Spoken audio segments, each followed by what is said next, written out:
my first love, like my first man that I ever encountered with, did everything with, was supposed to be my husband, but I was the one that messed it up. Now, God revealed this to me right after I got saved, and he revealed this to me in a dream. And I haven't talked to my first love in like, it has probably been over 7 years, going on 8 years since I last talked to him. Now when I was with him, I was with him for about 7 years, and he was like my childhood boyfriend. And I got with him when I was 13. Yes, I was young. And then we broke up at 18. And then we reconnected when I was 21, and we stopped talking it when I was 22. And when I was 22, he was trying to marry me, and I didn't want to get married. I got scared. And just a little background with me and him, he got saved within the middle of our relationship. He found God in the middle of our relationship, and he used to tell me about what the information and the new knowledge that he was getting. And at the time, I didn't want to hear it. What my focus was worldly. I wanted to party. I wanted to be with my friends. And then at that time, like, it was like a tug of war with me and him. Like, he was fighting for me, but I was like trying to go astray, kind of. And when we reconnected when I was 21, 22, we were going to church together, and then we were supposed to come up with like a courtingship with the elder, and I ended up bailing. And then right after that, I had a baby. And at that time, like, I just thought that he was just boring and he didn't want to do nothing. He only wanted to go to church. He didn't want to go out or travel or do anything that I wanted to do at my young tender mind, at my young tender age. And really, I regret it, because I'm 28 now, and like, the problems that we were having weren't problems that I had with other men. Like, he was the first man that would ever like pray for me, that ever like talk about God. Like, he was the first and only man that like wanted God to be in the center of our relationship. And that was really a blessing, but I took it for granted, and I thought that it was something better out here. Me being too selfish and too worldly. And of course I had a baby with another man or whatever, not with him, but I just regret it. And like, the reason why I'm bringing this up is because I was watching a video about Tia and Tamara. Well, the famous twins, Tamara, she divorced her husband, and it just seemed like she's spiraling, and she regret her decision. And that's like reminds me of me. Like, I regret my decision. And I know that I'm making this video also is because I know that there's women out there that be like, oh, I want a man that's going to do this, that, and the third, that's going to pay for this and pay for that. Don't you want a man that's going to pray for you? Like, you should want a man that wants to pray for you, that know God, that wants God to be in the center, that want to marry you without a doubt. And like, a lot of us got it messed up, and it's really the enemy that made me go astray from him, because he knew that was that was sent by God. Like, he was supposed to be my husband, and I didn't have to go from man to man to find him. It was just like right there. Like, God sent him first, and the enemy got in my mind. And of course, outside people was like, oh, you're not gonna end up being with him. You need to explore. You need to find out if that's really what you want. And I'm here to tell you, if you have a God-fearing man, a man that's going to pray for you when things is hard, you got a good man. Regardless of the situation, if you want a man with a bigger bag, help him get a bigger bag. Like, it's really nobody out here, for real, that's like that. So I'm just saying, like, I'm just coming on here to say, if don't leave your man for 10% of what he don't got. It's not worth it. You don't want to be like me, like feeling like you missed the opportunity. And I don't know if he might come across this video, but I'm sorry. I didn't know no better. I was worldly. I was of this world. I loved this world too much at one point in my life. And I've changed. Like, I realized he who loves the world don't love God, period. So, like, don't leave your husband for a situationship or a boyfriend. It's not worth it. Okay, guys. That was a long story. We didn't interrupt that. I just wanted to let it rock out. But my first thought is, where's all the good men gone? You hear that a lot, right? You do. She had one. She said it herself. He was right there. I was staring at him. Why lose someone good for not having 10%? Like, so then no one's perfect. Yeah. So, and she mentioned a few things, but that's my first thoughts. Anyway, what do you think? My first thoughts was, at least she understands where she went wrong. She understands that she had a good man.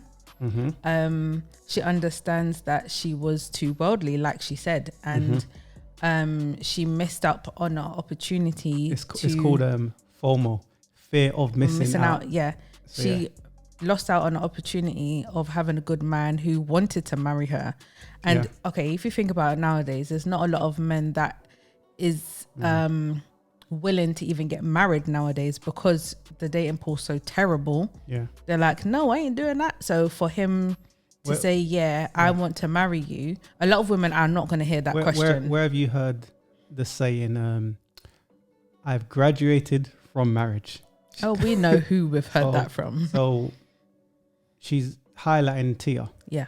My marriage was a success. Yeah. I look at it as like a curriculum when you're in college or high school, right? You're learning, you're growing, you're evolving, you're creating. And I was able to create with Corey some beautiful, amazing children. And at the end of that curriculum, and at the end, there's a graduation, there's a celebration. So that's basically, how I'm looking at it now. Let's just say it. You want to taste some other Tia. Just say, girl, you wanted some more. That's it. But you steady out here trying to say, oh, my marriage wasn't perfect, this and that. You got people out here thinking Corey was like low-key abusive to you, low-key didn't treat you right, and the whole time you just crave somebody else. Man and woman. Bye. Now Corey gonna pop out and show niggas. I'm trying to tell you, when he do,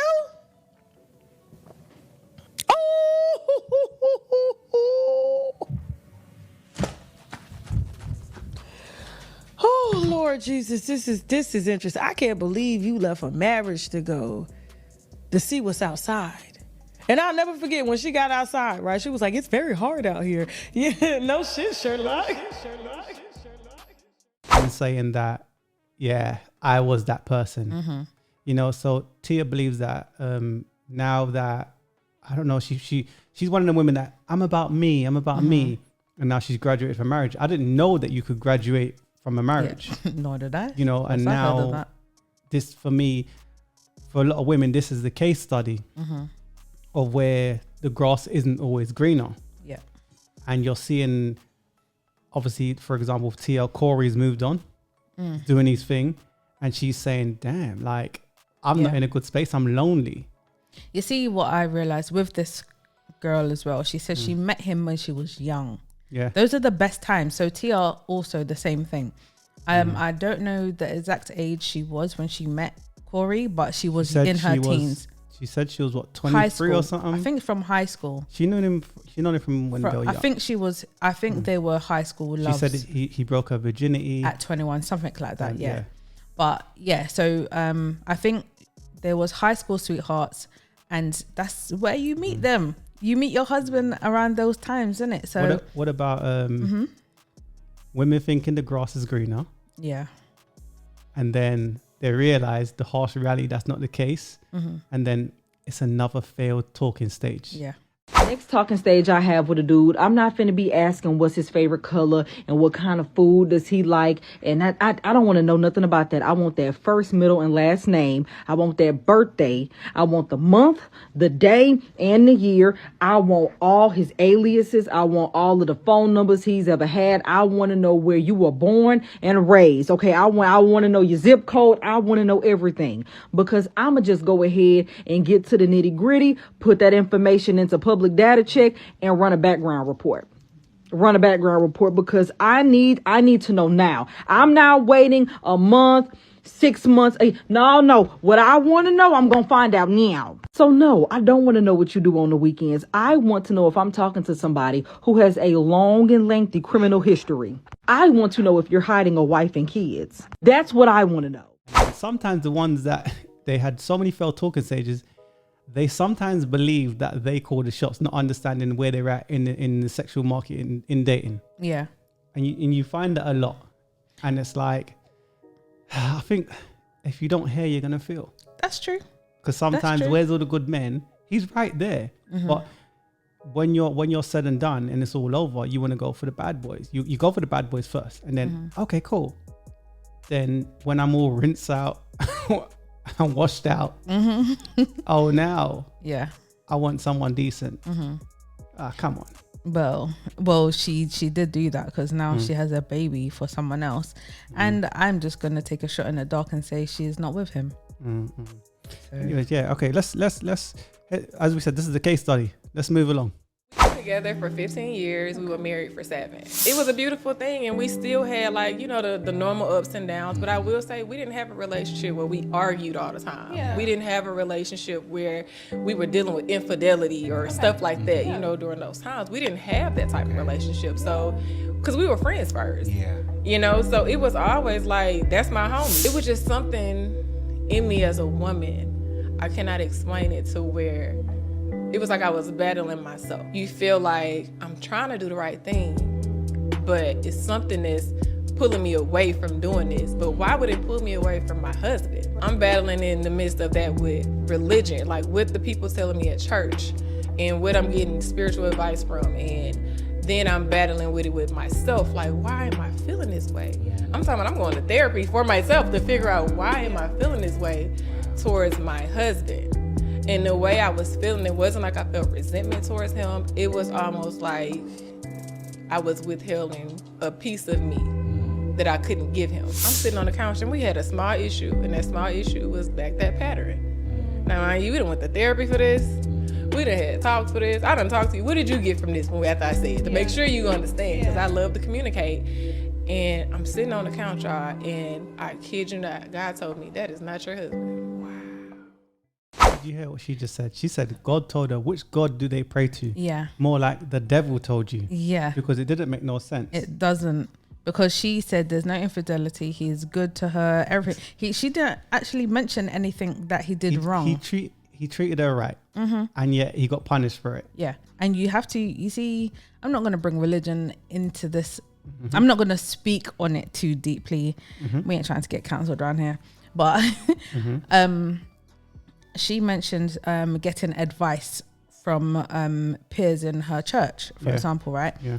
I think you need to be very careful where you get advice from in general. So not just from church, whoever, from other people, from your elders. Sometimes they guide you wrong. Sometimes you got wolves in sheep's clothing. Yeah. And what's going to happen to this woman is she's going to be one of them women where the trend is she's proposing to herself. Because nobody don't want to marry her. That's what you're seeing now.